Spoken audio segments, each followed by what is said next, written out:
அன்பு மாணவர்களுக்கு வணக்கம். இப்போ நாம் பார்க்க போகிற பாடப்பகுதி இயல் 5 விரிவானம் தமிழர் இசைக்கருவிகள் அப்படிங்கிற பாடத்தை பார்த்துட்ருக்கோம். தமிழின் இசையை குரல் வழி இசை, கருவி வழி இசை அப்படின்னு 2 வகையாக பிரிப்பர். இசைக்கருவிகளை இசைத்து பாடல் பாடுவோர் பாணர் அப்படின்னு சொல்கிறாங்க. இசைக்கருவிகளின் வகைகள் தோல்கருவி, நரம்பு கருவி, காற்றுக்கருவி, கஞ்சக்கருவி என 4 வகைப்படும். உடுக்கை ஒரு தோற்கருவி.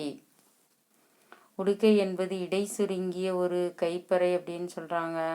உடுக்கையுடைய உடல் பித்தளையால் ஆனது. வாய்ப்பகுதி ஆட்டுத்தோலால் பொருத்தப்பட்டிருக்கும்.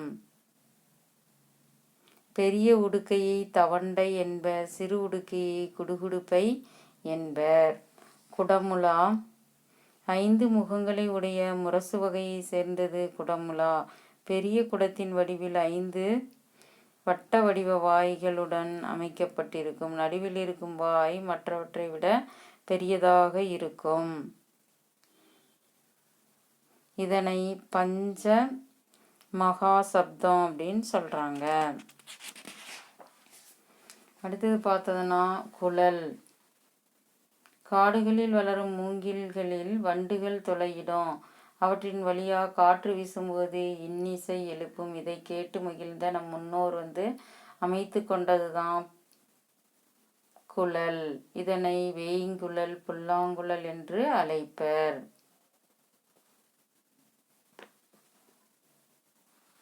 அடுத்து கொம்பு. மனிதர்கள் தொடக்க காலத்தில் இறந்த மாடுகளின் கொம்பை பயன்படுத்தி ஒலி எழுப்பினர். இதுவே பிற்காலங்களில் பித்தளை, வெண்கலத்தை பயன்படுத்தி கொம்புகள் செய்யப்படுகின்றன. இது ஊதுகொம்பு, எக்காலம், சிங்கநாதம், துத்தரி போன்ற பல வகையான கொம்புகள் இக்காலத்தில் திருவிழா ஊர்வலங்கள் போது இசைக்கப்படுகிறது. சங்கு ஒரு வகை காற்று கருவி. இது ஒரு இயற்கை கருவி. வளமாக சுழிந்திருக்கும் சங்கை வலம்புரி சங்கு அப்படிங்கிறோம். சங்கிலிருந்து எழும் ஓசை சங்கநாதம் அப்படின்னு சொல்கிறாங்க. இது சாளரா. இது பித்தளை அல்லது வெண்கலத்தால் செய்யப்பட்டிருக்கும். அதனுடைய உட்புறம் குவிந்து இருக்கும். இதனை ஒன்றோடு ஒன்று பொருத்தியும் விளிம்பின் மீது கட்டியும் தாளத்தின் தேவைக்கு ஏற்ப இசைப்பர். இதனை பாண்டில் எனவும் அழைப்பர். அது இப்போ நாம் பார்க்க போகிறது சேகண்டி. சேகண்டி எப்படி இருக்குங்க பாருங்க. வட்ட வடிவமான மணி வகையை சேர்ந்தது சேகண்டி. இதனை குச்சியாலோ அல்லது இரும்பு துண்டாலோ அடித்து ஒலி எழுப்புவர். இதனை குச்சியிலேயோ அல்லது இரும்பு துண்டிலேயோ அடித்து ஒலி எழுப்புவர். இது தேவைக்கு ஏற்ப பல அளவுகளில் உருவாக்கப்படும். பெரிய தேவைக்கு ஏற்ப சின்னதுலேருந்து பெருசு வரைக்கும் நம்ம உருவாக்கிக்கலாம். இதனை சேமங்கலம் என்றும் அழைப்பர். இதனை என்ன சொல்றாங்க? சேமங்கலம் என்றும் அழைப்பர். இதனை கோவில் வழிபாட்டின் போதும் இறுதி ஊர்வலத்தின் போதும் இதை இசைப்பாங்க. இதை சேகண்டிய கோயில் ஊர்வலத்தின் கோயிலுடைய வழிபாட்டின் போதும் இறுதி ஊர்வலத்திலையும் சேகண்டி அப்படிங்கிற இசைக்கருவியை இசைப்பார்கள். அடுத்தது திமிலை. பலாமரத்தினால் செய்யப்பட்டு விலங்கு தோலினால் கட்டப்படும் கருவி. எது அப்படின்னா திமிலை ஆகும். மணற்கடிகார வடிவத்தில் இக்கருவி அமைந்திருக்கும். இதனை பாணி என்னும் பெயரால் அழைப்பர்.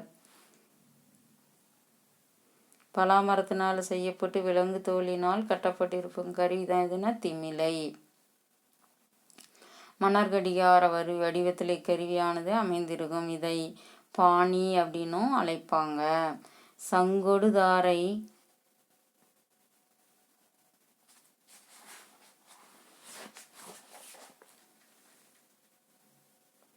காலம், தலங்கொலி, முழங்கு பேரி, வெங்குரல், பம்பை, கண்டை, வியன்துடி, திமிலை, தட்டி அப்படின்னு பெரிய புராணமானது சொல்லுகிறது இந்த திமில் அப்படிங்கிற இசைக்கருவியை பற்றி. அடுத்தது பாருங்க, நாம் பார்க்க போகிற இசைக்கருவி பறை. பறையும் ஒரு தோல் கருவி.